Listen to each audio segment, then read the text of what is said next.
Despite tennis stars like Novak Djokovic, Carlos Alcaraz, and Iga Swiatek raking in millions annually and dominating the sport, there's a stark contrast in the lower tiers of tennis. Many struggle to make ends meet, resorting to second jobs for survival. Even the highest paid players earn more from sponsorships than actual game play. This stands in sharp contrast to sports like basketball or baseball, where salaries can reach over $500 million for just one player, dwarfing the $100 million earned by the top 5 tennis earners in 2023. With low prize money, limited sponsorship opportunities, and high tour expenses, tennis is failing its athletes. Despite tennis being immensely popular among fans and participants, with approximately 1.2 billion people playing worldwide, the sport struggles in terms of business success. While its love for its competitiveness and entertainment value, tennis falls behind other sports like hockey, cricket, and golf in terms of global media rights value. Only 1.3% of broadcasting rights are owned by tennis, resulting in minimal financial benefit for players.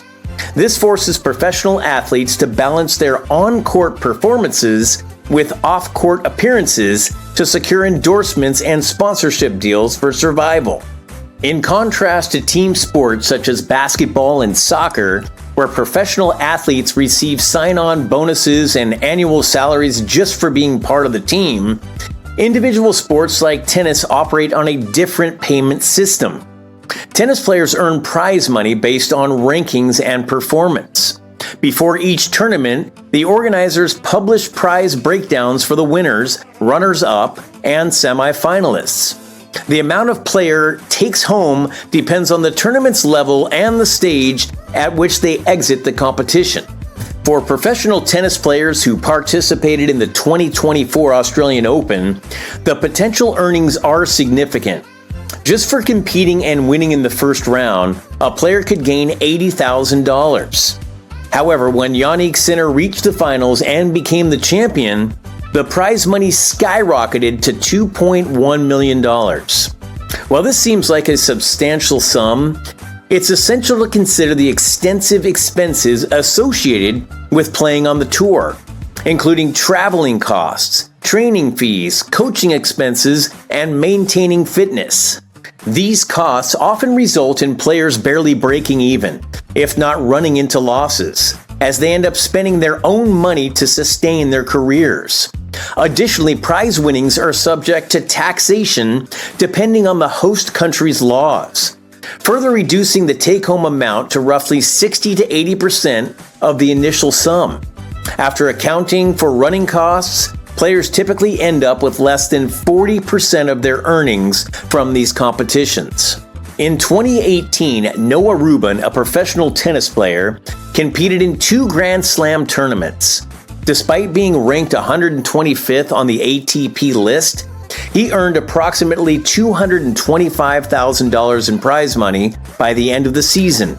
However, after accounting for travel expenses and tour expenditures, he only took home $15,000, with the majority of his earnings being absorbed by these costs. Rubin said, "With tennis, the 2 other things are court time is very expensive. Then the difficulties really start coming when travel costs get involved. That's really where everything comes." The situation is even more challenging for athletes ranked between 80 and 250 globally, participating in lower-level tournaments like the 125K Challenger. A professional player exiting the tournament at the quarterfinals takes home a mere $4,500, while the winner earns $21,600 in prize money. With such earnings, it's difficult for professional tennis players to sustain themselves in such an expensive sport. This disparity highlights the significant gap between top-ranked and lower-ranked players and underscores how the prize money system in tennis heavily favors top-ranking athletes over others. Female players on the WTA face unequal earnings compared to male players on the ATP. Some of the top 300 female athletes like Jamie Loeb, had to take part-time sales jobs to make ends meet. World number 371, Sofia Shapatova, and others signed petitions urging the International Tennis Federation to support lower-ranked athletes. They warned that those below the top 250 rankings might soon struggle to afford food.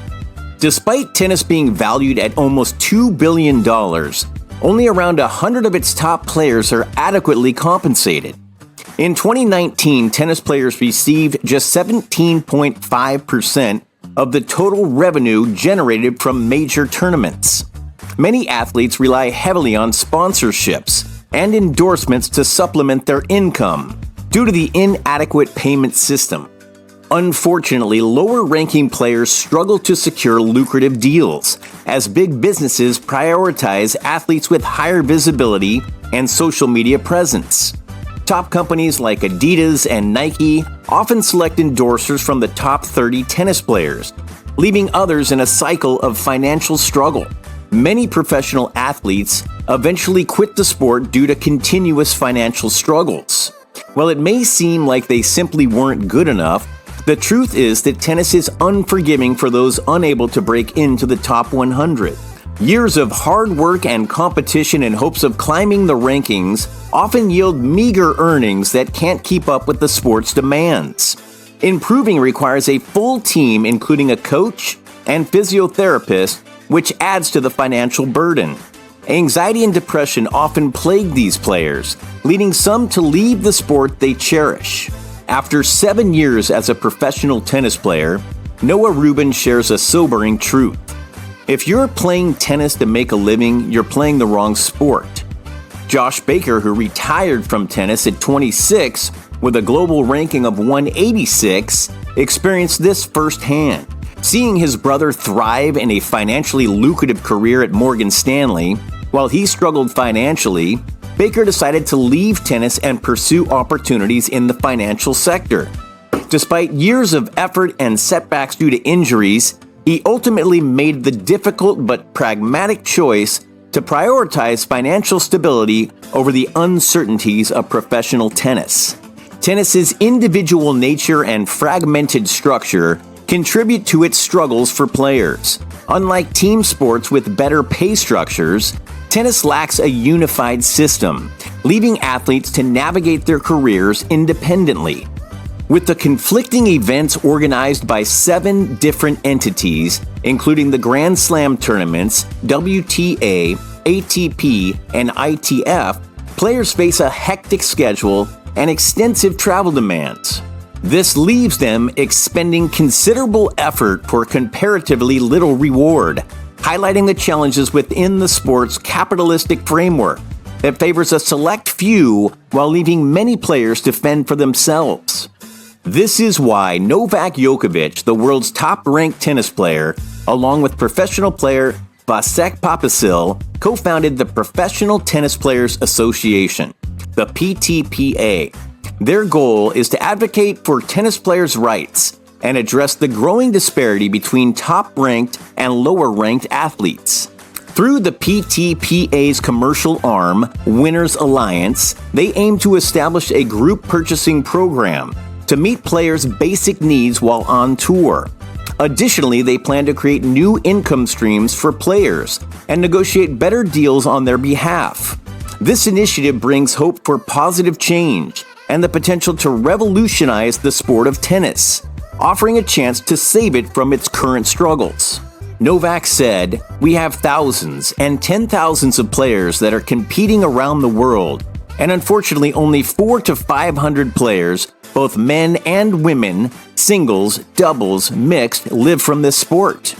He adds, "We are, there's some statistics, 3rd or 4th most globally watched sport, 1.3 billion people watching, yet we can't even have more than 400 people living from the sport." Novak continued, "I've been trying to call on all, governing bodies and organizations in our sport to get together and collectively figure things out. Unfortunately, that hasn't happened yet. Hopefully it will, because divisions are definitely not something that the PTPA stands for. We actually want to unite. We want to, represent more of the voices of the players that are not normally heard. So we got to do a better job. We got to create a better system for them to make a living, at least break even, because I think if you're 200 in the world, you can't travel with a coach. You have to travel by yourself, 200 to 250 max. So yeah, this is not good enough.